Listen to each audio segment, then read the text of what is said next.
Hello student, how are you.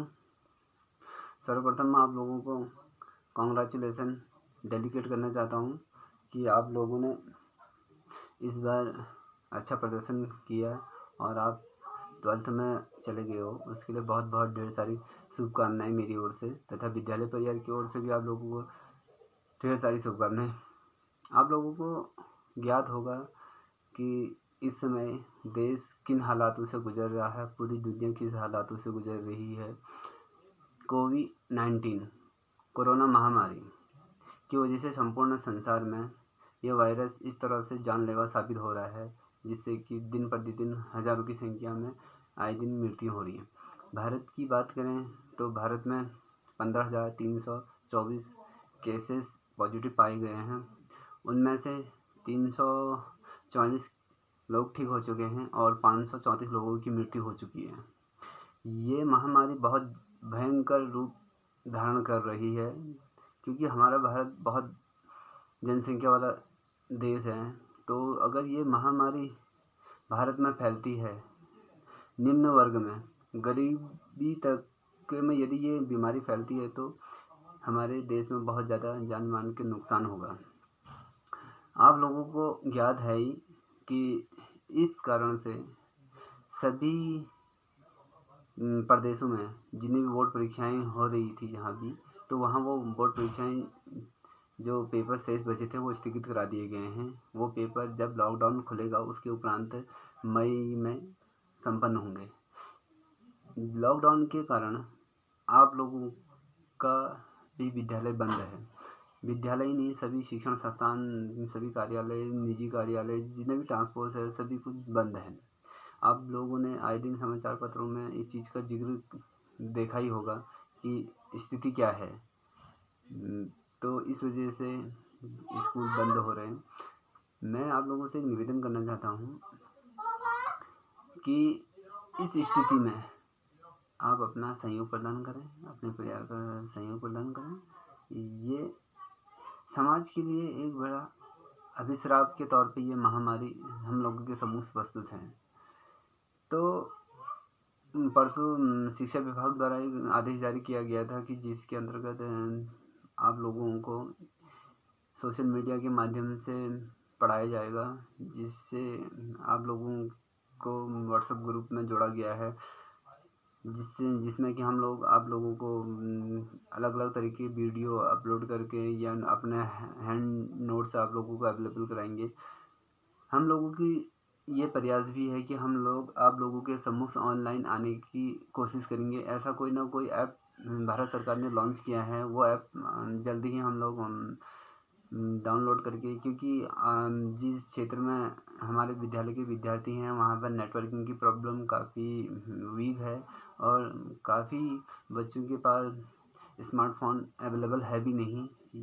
तो इस वजह से ये चीज़ कहीं ना कहीं करना बड़ा संभव नहीं हो पा रहा है। तो भारत सरकार द्वारा और राज्य सरकार द्वारा मिलकर और शिक्षा विभाग के माध्यम से तो छात्रों को ऑनलाइन शिक्षा के माध्यम से पढ़ाने की कोशिश की जा रही है, जिसमें हमारे विद्यालय के सभी शिक्षकों द्वारा आप लोगों को संपर्क किया गया होगा कि आप अपना एक पर्टिकुलर सब्जेक्ट का, मान लीजिए drawing, history, chemistry, physics, bio, political science, economics इत्यादि अलग अलग प्रत्येक ग्रुप बनाए गए हैं, जिसमें आप लोगों को हर सर कोई ना कोई चीज़ें आपको अवेलेबल कराएंगी जो आपकी बोर्ड परीक्षाओं में काम आएगी।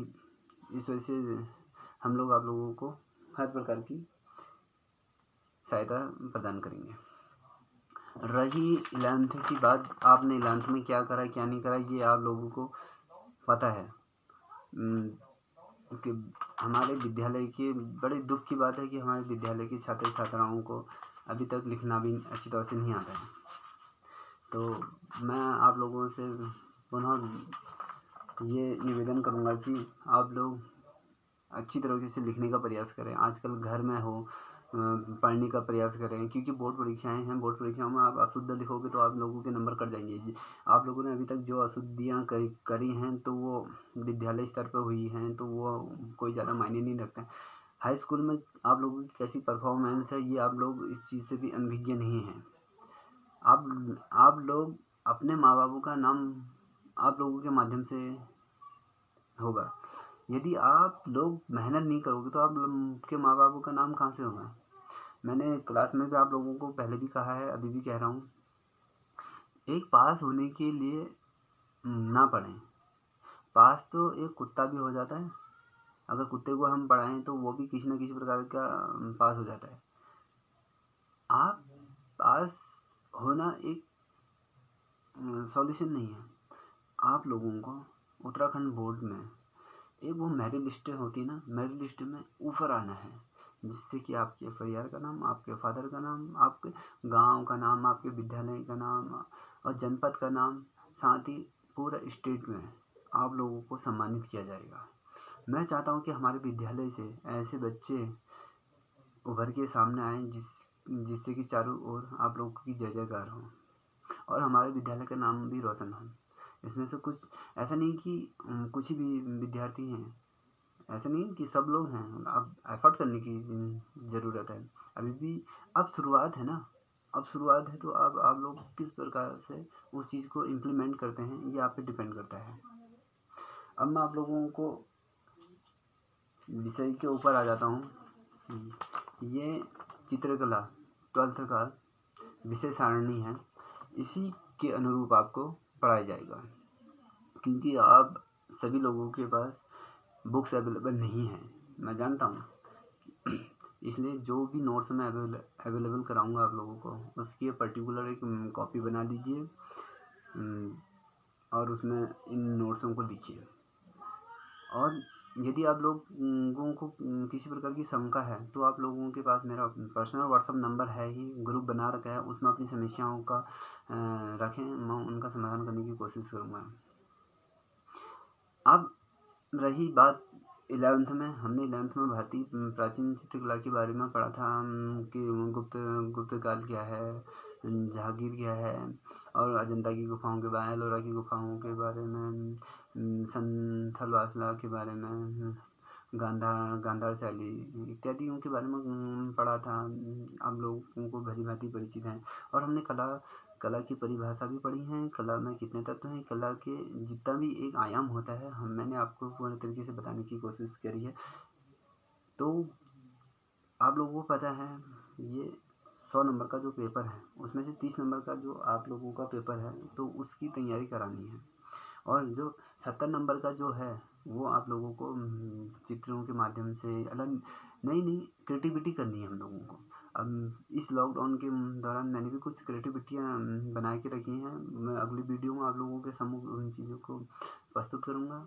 आप लोग अपने घर पे हैं, घर में जो बेकार पड़ी हुई चीज़ें हैं आप लोगों के घर में उनसे अच्छी चीज़ें बनाई जा सकती हैं, अपने घर को सजाया जा सकता है और अपनी प्रतिभा को निखारा जा सकता है। रही दूसरे सब्जेक्टों की बात, तो यदि आप लोगों को किसी में शंका या संकोच होता है तो वो भी आप मेरे से पूछ सकते हैं, क्योंकि हमारे विद्यालय में ऐसा कोई भी टीचर नहीं है जो निपुण नहीं है, सब अपने क्षेत्र में बहुत अच्छे विद्वान हैं, अच्छी तरह से पढ़ाते हैं। और मुझे लगता है कि दौराहाट ब्लॉक में सबसे बेस्ट टीचर आप लोगों के विद्यालय में है, क्योंकि इतने पढ़े लिखे टीचर जब आप लोगों के बीच हैं, ऐसा नहीं कि कोई भी सब्जेक्ट का टीचर अवेलेबल नहीं है, हर सब्जेक्ट का टीचर आप लोगों के सामने उपस्थित हैं और उसका लाभ उठाने की कोशिश करें। मैं जानता हूँ काफ़ी लोग इस वीडियो को देखना पसंद नहीं करेंगे, आधे से देखेंगे, आधे के बाद उसे छोड़ देंगे, ये आप पे डिपेंड करता है। हमारा तो एक उद्देश्य है कि हम आप लोगों के सामने ये चीज़ें प्रस्तुत करें। अब आप लोग उसको किस टाइप से अनुसरण करते हैं ये आपकी मानसिकता पर निर्भर करता है। अब मैं इस प्रारूप के आधार पर 12th में मैं आप लोगों को क्या पढ़ाऊँगा उस चीज़ के बारे में। कला का इतिहास, चित्रकला है, मूर्तिकला, ये हमने 11th में भी पढ़ा है, इसकी कुछ चीज़ें 12th में भी हैं। अब हम इसमें पढ़ गए ऐतिहासिक काल, सिंधु घाटी सभ्यता के बारे में नहीं पढ़ेंगे, अब हम इसमें पढ़ेंगे मौर्य काल, गुप्त काल, अजंता, ये चीज़ें कहीं ना कहीं छोटी छोटी चीज़ें हैं, छोटे छोटे टॉपिक वहाँ पर आएंगे। अब आ जाते हैं हम मेन सब्जेक्ट पे। अब आएंगे कि हम जो अब 12th में पढ़ेंगे मुगल शैली, राजस्थानी शैली, उत्तराखंड की शैली, पटना शैली, राजस्थानी कला, जम्मू कश्मीर की शैली, डोगरा शैली, कांगड़ा शैली और कालीघाट की शैलियाँ इत्यादि शैलियों के बारे में हम पढ़ेंगे इसमें। अब देखो कृष्ण की लीलाएं हैं वो राजस्थानी शैली के अंतर्गत और जोधपुर शैली और बीकानेर शैली इत्यादि शैलियों के भी अंतर्गत ये चीज़ें आएंगी। अब हम दूसरी तरफ मौर्य काल के बारे में बात कर रहे हैं तो मौर्य काल में जितने भी राजाएं हैं हमारे देश में आए हैं उनके बारे में हम अध्ययन करेंगे। मैं आप लोगों को थोड़ा सा बताना चाहूँगा। मध्यकालीन चित्रकला के बारे में हम पढ़ेंगे। उसमें मध्यकालीन चित्रकला का विकास किस प्रकार से हुआ, बाबरकालीन मतलब बाबर इस यहाँ पर कब आया, इस चीज़ के बारे में पढ़ेंगे। बाबर के बारे में पढ़ेंगे, हुमायूं के बारे में पढ़ेंगे और औरंगजेब के बारे में, जहांगीर के शासनकाल, शाहजहाँ की, ये सारी चीज़ें हम इसमें कवर करेंगे।